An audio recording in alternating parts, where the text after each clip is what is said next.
Hello everyone, and welcome to the SummitBid YouTube channel. Today we're going to be going over my 2021 Mountain Adventure Filmmaking Kit. You know, adventure filmmaking poses a few kind of key compromises. You're constantly trying to push production value while also saving weight and ease of use everywhere you can, because you need to be able to react fast, you need to not be bogged down with equipment. You know, interesting things happen fast and you can't burn time messing and fiddling with equipment. I'm pretty happy with the system that I put together for 2021, and it's built around this camera. This is the Canon Eos R, a couple years old, but overall I have been incredibly happy with the results out of this camera. The 4K crop is irritating, undoubtedly, but the 1080 is good enough that I'm honestly not that scared to use it.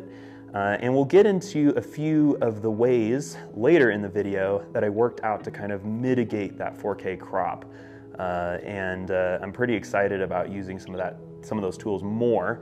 But when I got this camera, I was just kind of trying out this idea of a one camera, one lens system. Because back to what I said before, one of the hardest things with filmmaking is filmmaking in the mountains is that you need to be able to move light and fast, and you need to have, you know, every piece of equipment with you needs to really have a reason to be there. It needs to have a reason to be in your bag. So I was really interested in building a one lens system.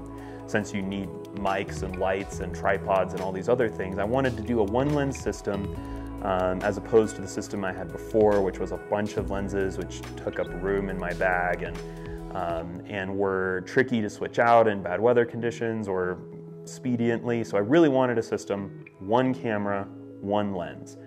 And the lens that I picked out for that, and will be my big workhorse for 2021, is this, the Canon 24-105 f4. This lens has blown me away with its image quality, to be honest with you. For video, I think that there's the sharpness still really does matter, and this lens has delivered that. It is maybe slightly on the slow side, but I'm honestly willing to trade that for the size and weight benefits, and then also being able to go from 70 to 105.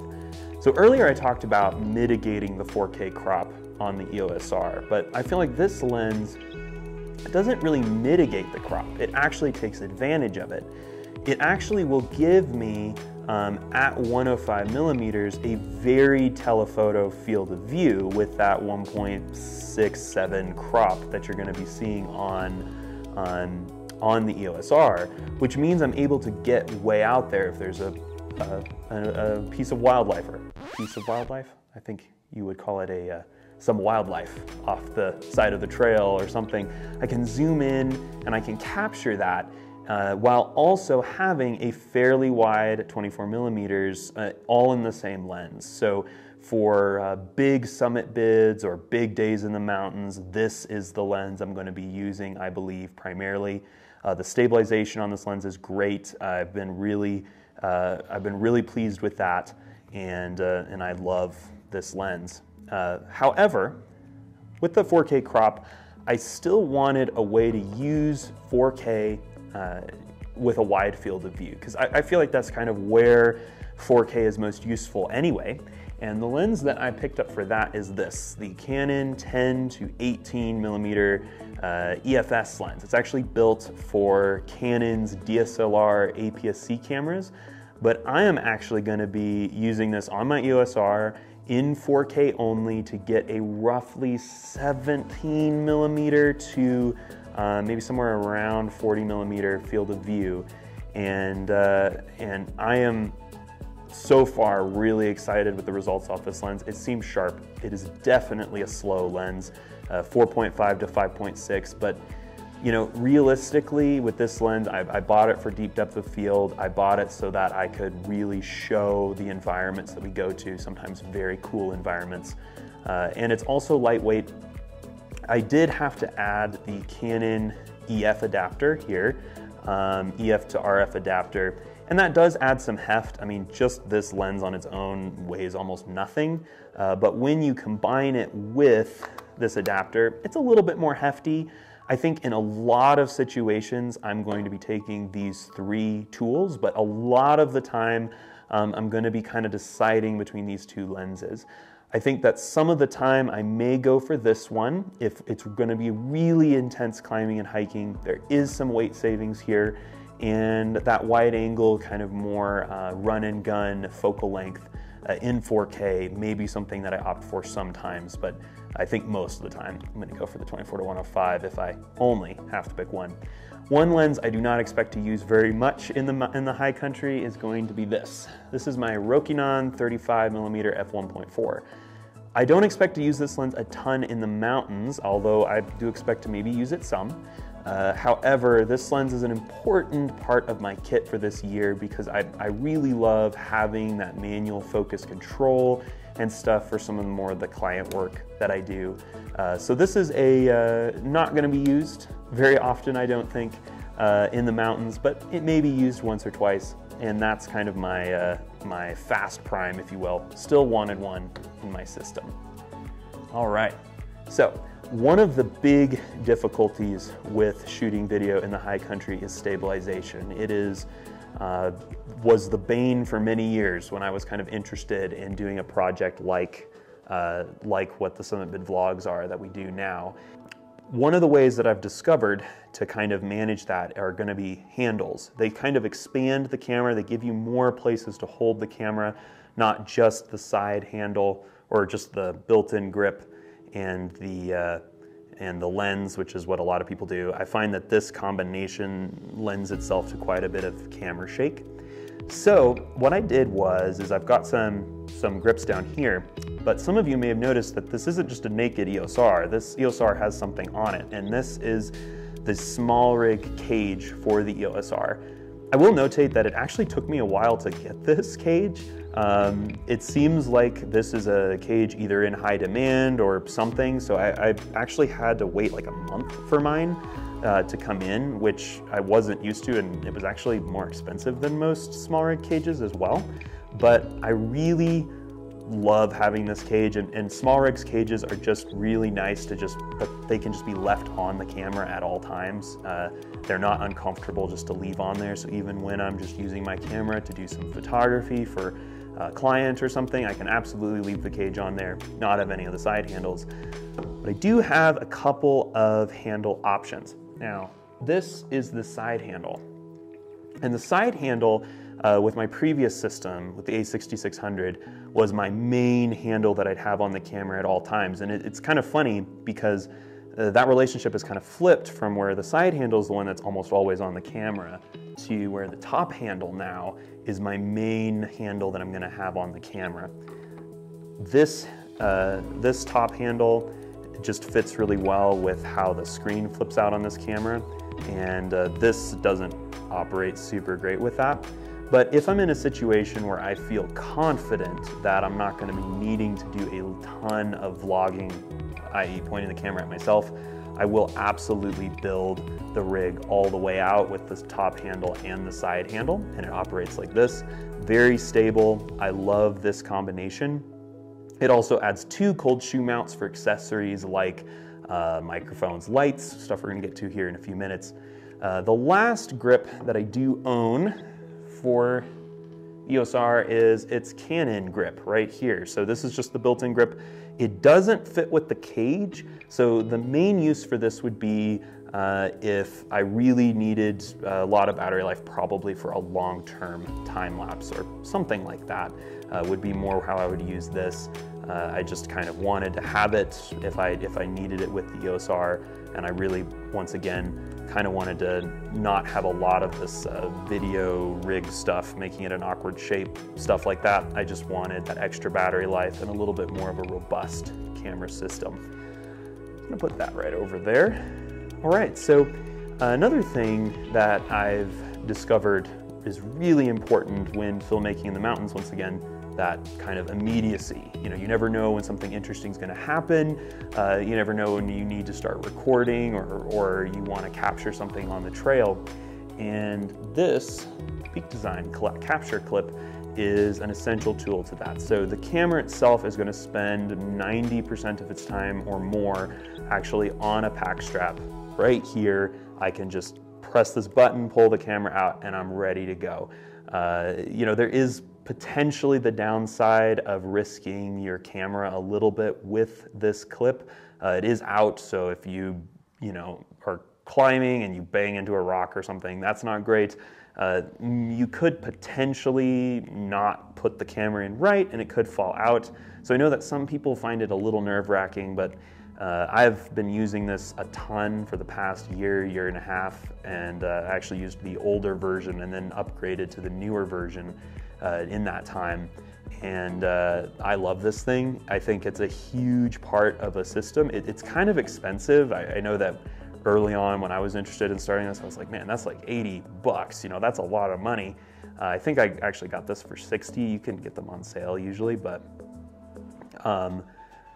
this is worth it. I really think it is. It's something you should have in your kit, because just being able to get to your camera in time to capture what's happening is oftentimes what stands between you and a mediocre video and a good video. So this is an important tool, definitely should not be overlooked. So another thing with adventure filmmaking that is tricky is the lighting changes a ton, especially with the way that we tend to shoot, either starting in the dark and shooting through sunrise, or starting in the daytime and shooting through sunset. Because of that, we oftentimes have no natural light, essentially. I mean, starlight basically is what we're working with at the beginning or the end of the day, and that's contrasted by full broad daylight at the other end of the day. So light management is extremely important, and one of the ways that I do that is with this Lume Cube. So at night, I will oftentimes get this on the camera, for example, on this side hot shoe right here, and I will just turn this on when I need to shoot vlog segments or to show us doing something with our equipment, or just to illuminate a little bit of what's going on around us. The wilderness really gets dark, and the camera doesn't matter how good your low light is. It's just not going to capture much of anything without some artificial light. And I love the Lume Cubes. Their battery life could be better, but I have to be honest with you, I've never killed one of them in the field. I've only had their battery run out when using them in a more studio setting. So I don't think you're going to struggle with that. They are waterproof, and I can attest to that. I've dropped this in lakes and stuff just for fun. It's been snowed on, it's been rained on. This thing's bulletproof, and I really like it. The color, the CRI, if you will, of this light, I'll flash it up on the screen now. I have not noticed any major color tint, although maybe I wouldn't be the best judge of that. So, of course, on the other end, you're in the dark, but on the other end of the spectrum, you are in broad daylight. And I really want, if at all possible, to keep a high production value, something that's easy and looks good. Easy to look at and looks good, which tends to be trying to follow the 180-degree shutter rule off of my frame rate. And as you may know, if you've tried to follow that rule outdoors during the day, you really can't without variable ND filters. And I actually have two. I have my primary, which is a K&F concept adapter. I believe it's ND 32 to 400, whatever that means. Basically, it's, I believe, a 2 to 5 stop ND filter. This one is as well. This is a, actually, it's in a Gobi box, but I broke the Gobi, but it actually holds my ProMaster ND. And the reason why I have two of them is because of that two lens system I talked about before. This ND is ready to go right onto my 10 to 18 millimeter right here. And this one is ready to go on the 24 to 105. And what that's going to allow me to do is preserve speed. I'm going to be able to switch lenses without switching that variable ND. That's a big deal, and I think that it's, once again, back with my old system, lots of lenses. Once the sun came up, it would get really tricky to switch lenses because all of a sudden I'm needing to switch I'm needing to switch not just the lens, but also the filter. So then I was maybe needing to take like 3 or 4 ND filters. I'm happy that I have it down to just 2. And once again, oftentimes I'll just be taking 1 lens. So it's just 1 ND filter and 1 lens with all the focal lengths that I need. And I'm really happy with these ND filters. They both have somewhat of a color cast, I would say, but nothing too significant. All right, so next up's audio. And audio is a really interesting conversation because you know, shooting with good quality audio in the high country is was a tricky process for me to figure out. I broke a number of Rode video mic Rows, and I broke a mic Go, and I've used this weird off-brand microphone some that's worked okay.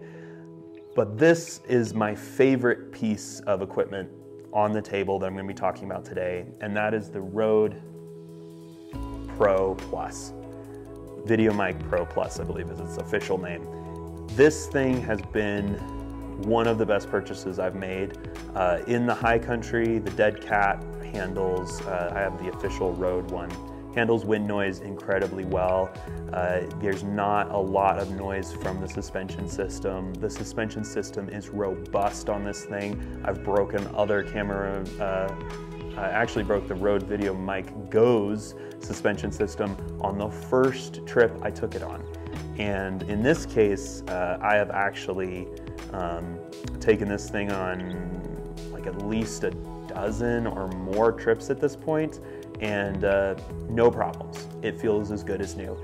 That, in addition to the feature that it automatically turns itself off and on again, beautiful. And the battery life is incredibly long. If you really needed, like if I was going on a big expedition, this can also, the battery can be exchanged, or you can, it's not a built-in battery, so you can swap it out for a different one.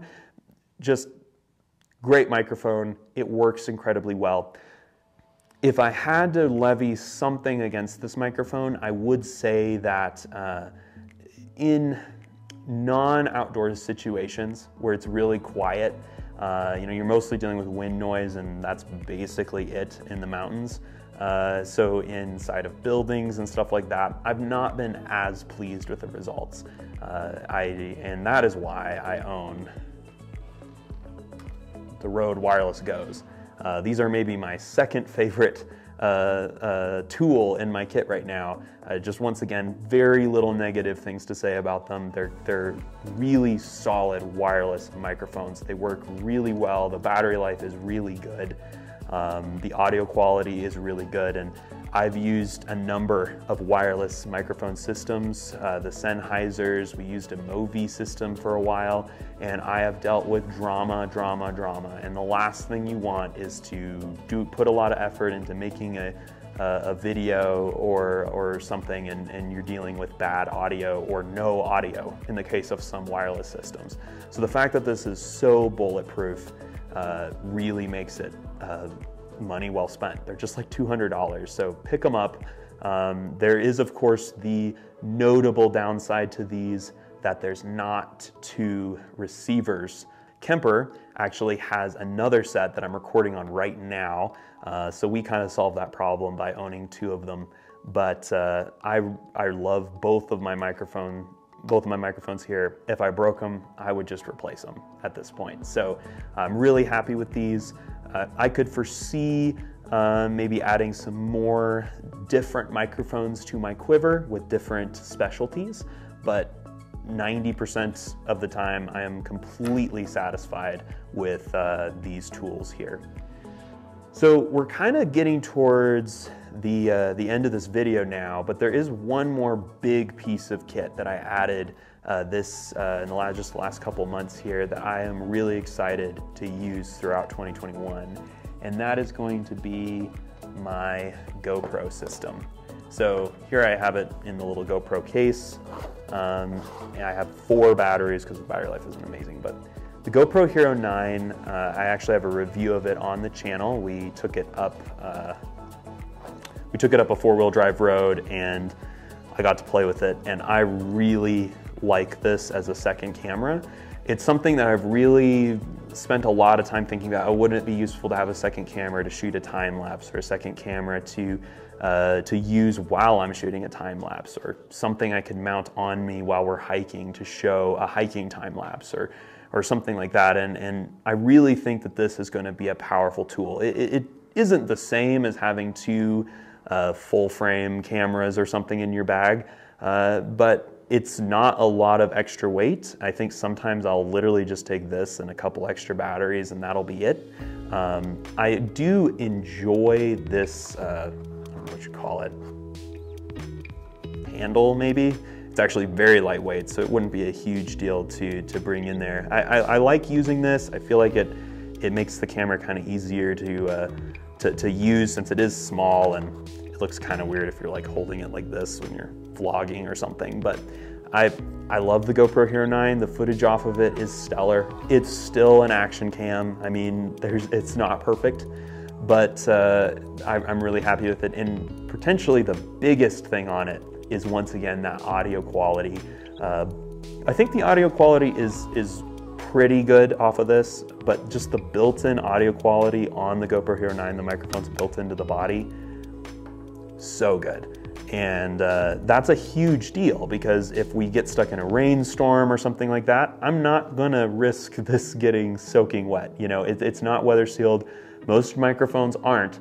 So the fact that I have something that I can shoot a good audio on in the rain, in the snow, in these situations where maybe I'd want to put this away, is a really big deal. So GoPro Hero 9, it kind of completes the system, and I'm pretty excited to use this equipment in 2021. I think this is going to be mostly what I take about 90% of the time, but there is one thing I have to throw out here, and that is my Benro Tripod that I have been using. It's a sturdy set of sticks. I've got to say it is kind of heavy, and I think that may kind of factor into why I won't take it every time. But for time lapses with my big camera over here or whatever, I do think that I am going to use this quite a bit.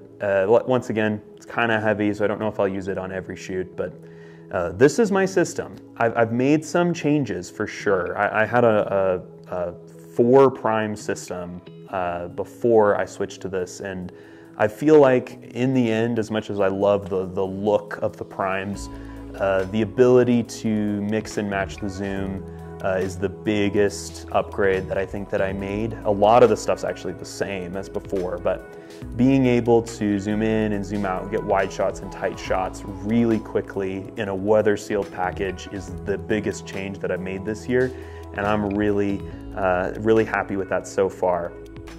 All right, thanks so much for watching. If you enjoyed this video, be sure to check out Kemper's mountain photography kit video and check out some of the gear he's planning to use for photography this year.